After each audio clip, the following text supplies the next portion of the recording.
Ya kan nggak tahu sampai mananya bang. Ora apa-apa.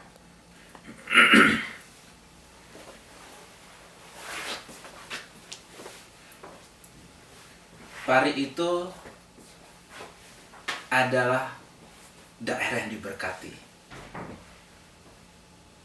Terkadang saya berpikir begitu besar, begitu luas Indonesia. Kenapa cuma Pare yang berbahasa Inggris?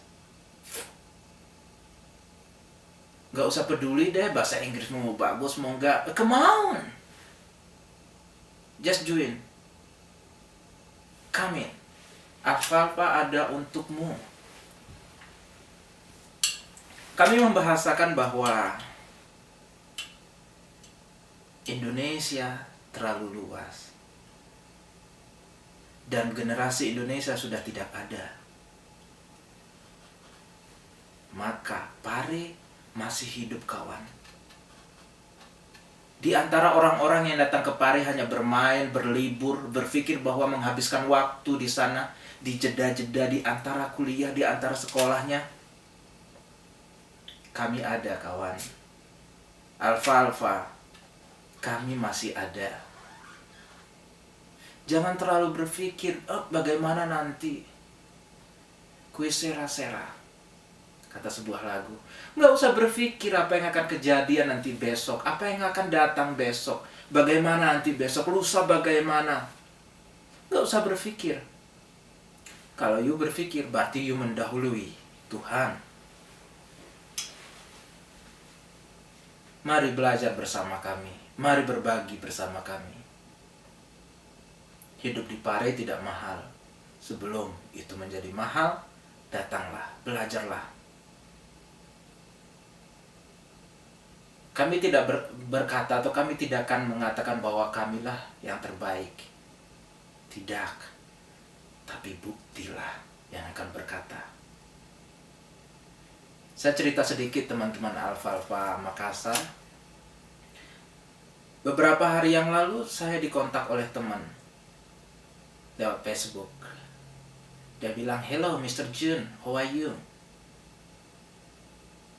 Terus saya jawab, I'm Pina-Pina. Terus yang lebih lucu dia bilang, "Saya sekarang ada di Quebec." Anda pasti tahu dong Quebec itu di mana? Nggak tahu? Keterlaluan.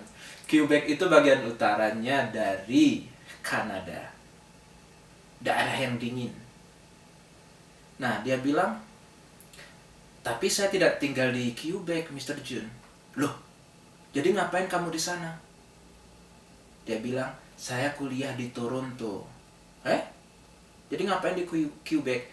Nah, saya mewakili profesor saya untuk presentasi di Quebec University.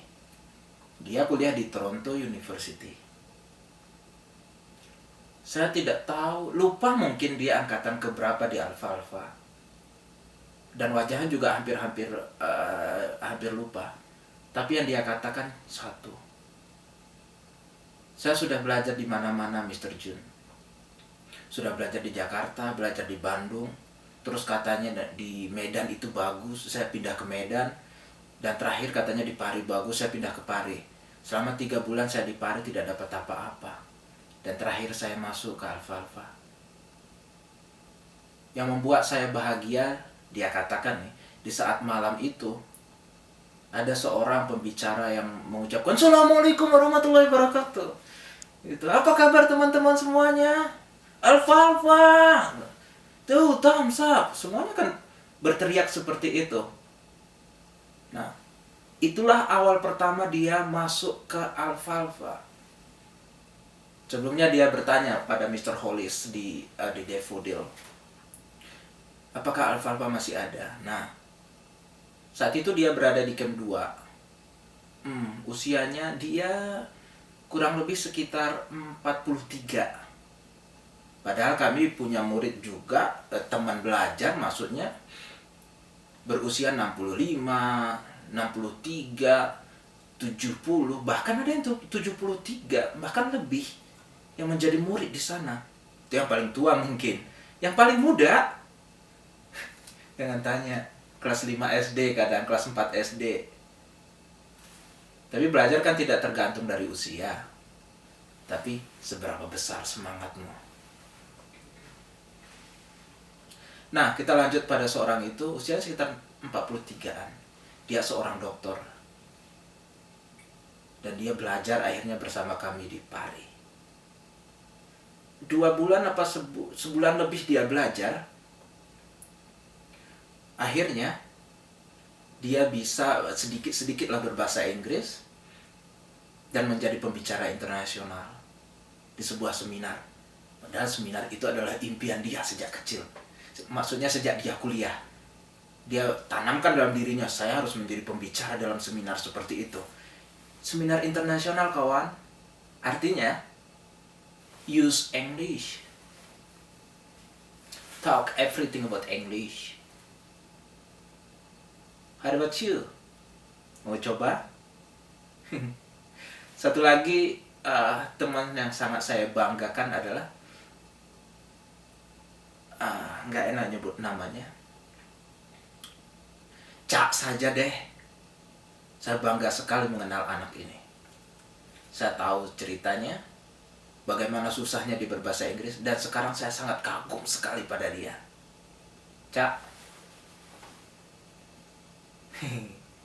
tetaplah menjaga alfa-alfa. Oke teman-teman alfa-alfa Makassar semuanya, jujur saya katakan saya sangat bangga berada di tengah-tengah kalian. Saya yakin kalian jauh lebih berhasil dari saya. Ingat satu kata, sekali lagi, ingat-ting. The more you give, the more you get. The more you give, the more you get. Sekali lagi bareng-bareng, the more you give, the more you get. Semakin banyak Anda memberi, semakin banyak Anda menerima. Dan kata kunci dari belajar bahasa Inggris itu cuma satu. Stop complaining. Stop complaining. Karena semakin Anda komplain, bahasa Inggris itu susah, bahasa Inggris susah, maka semakin susahlah dia. Karena memang benar bahasa Inggris itu sudah susah. So, jangan dibuat lebih susah lagi. Kapan teman-teman datang ke Jepang? Saya rindu kalian. Saya berharap suatu saat ada di tengah-tengah kalian di Makassar, dalam suasana yang rileks, face to face, ketemu langsung, dan bisa bercerita banyak. Sebagai penutup, saya mau cerita tentang kuliah di Jepang. Kuliah di sini tidak sama seperti di Indonesia. Kita emang belajar dari pagi sampai malam. Tapi sebenarnya bukan belajar sih. Ya, hanya seperti bermain saja. Kita bercerita sama profesor kita berjalan bermain, atau kita makan-makan bareng. Nah, itulah belajar. Meneliti, apa sih yang teliti? Lihat ini mikroskop ini, apa sih yang kita teliti? Di Indonesia jauh lebih susah belajarnya. Karena